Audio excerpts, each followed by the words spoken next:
Hello there, good people, and welcome to It's a Shaw Thing. I'm your host, Rob Shaw. We're talking some fantasy football. Check the date. It is Friday, which means it's time for the Fantasy Football Tailgate. We're going to go over every single game in the NFL, so go ahead and grab yourself a piece of paper and a pen. I'm going to lay out all the fantasy relevance for you. We're going to start off with Kansas City visiting Atlanta. Tyler Thigpen starting for the first time for KC, which means only start Tony Gonzalez. As far as the ground attack, Larry Johnson's promised 20 carries from Herm Edwards. Let's hope for a renaissance from him. As far as Atlanta, they can move the ball on the ground. Michael Turner's a fantastic start. Roddy White also has some fantasy relevance, even with that rookie quarterback throwing the ball. Next up, Raiders versus Bills. Only player to start from the Raiders is actually Michael Bush. Justin Fargas is injured, Darren McFadden a little banged up. So that being said, Michael Bush should be the man in charge of the ground attack. As far as the Bills, a much improved offense there. Trent Edwards is certainly worth starting, as well as Lee Evans. Also, let's see what happens with James Hardy. He had a touchdown last weekend. He could have some fantasy relevance down the stretch, but I wouldn't put it on him right now. Next up, Cincinnati versus the Giants. Now, as far as Cincinnati, we're all waiting for them to bounce back.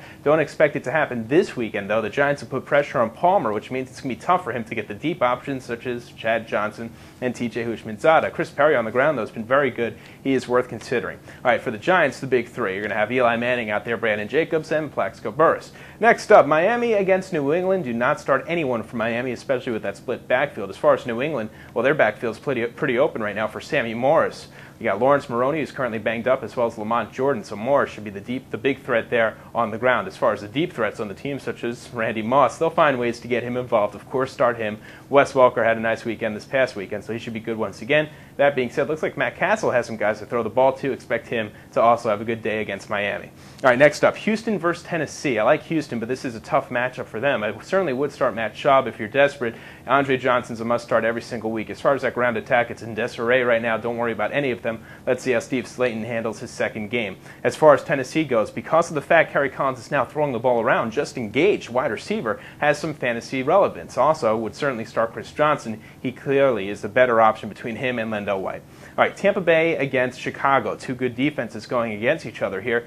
Two not good quarterbacks. Brian Griese, by the way, getting the start for Tampa Bay. Joey Galloway does maintain some value there. So does Ernest Graham. As far as the Bears go, Matt Forte has been sensational so far. He might be the rookie of the year. I would certainly start him, but probably no one else. Next up, Arizona against Washington. Washington's defense looked really good this past weekend, so Kurt Warner still a good start, but if you have a better option, go ahead and go with that. Of course, Anquan Boldin and Larry Fitzgerald should both start. As far as the ground attack, not much there. Edgerrin James is slowing down. Tim Hightower is a touchdown vulture. On Washington's side, Jason Campbell had a very nice weekend this past weekend. I would probably start him. He could do very well against that Arizona secondary on the ground. Clinton Portis enjoying a fine season so far. All right, next up, we're talking Carolina against Minnesota. Carolina, it's going to go to the weakness of Minnesota, which is the secondary. So on that note, it's good to have Steve Smith back. Certainly start him. Jake Delhomme also gets a little bit of a lift there. As far as the ground attack, Jonathan Stewart, I guess, but only if you're desperate. On the other side of that, Minnesota, I know Peterson didn't practice on Thursday, but at the same time, he's a must-go. He's one of those guys that as long as he's ready on Sunday, you'll be just fine. So definitely start him. As far as the whole change at quarterback there with Gus Frerotte, no fantasy impact. I know you like Berrien, I know you like Rice, but those guys are just going to have to wait until they prove a little something and have some continuity with that passing attack.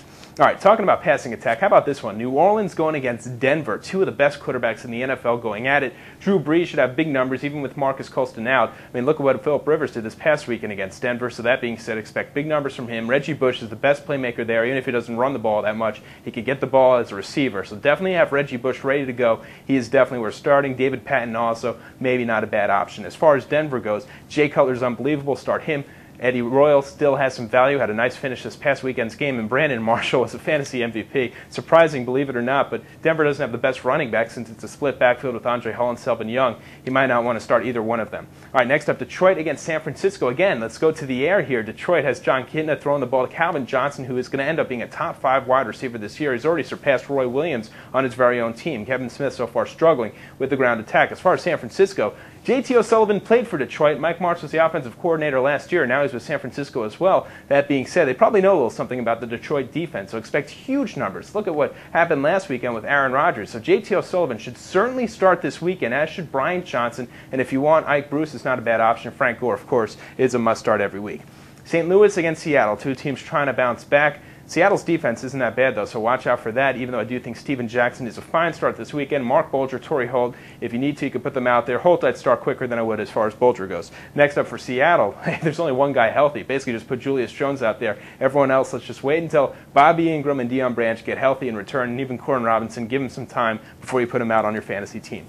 Pittsburgh against Philadelphia, the battle for Pennsylvania. All right, who to start here? Two very good teams going at it. My only concern is Big Ben Roethlisberger's shoulder injury. That was a rumor early in the week, but he seems to be fine, so he should be all right there. And if he's all right, Hines Ward and Santonio Holmes are all right, and Willie Parker looks rejuvenated this year. He looks sensational. As far as Philadelphia, I know he killed you this past weekend with that weird little celebration, but Deshaun Jackson deserves to be out there, as should Brian Westbrook, of course, and Donovan McNabb looking like one of the best quarterbacks once again.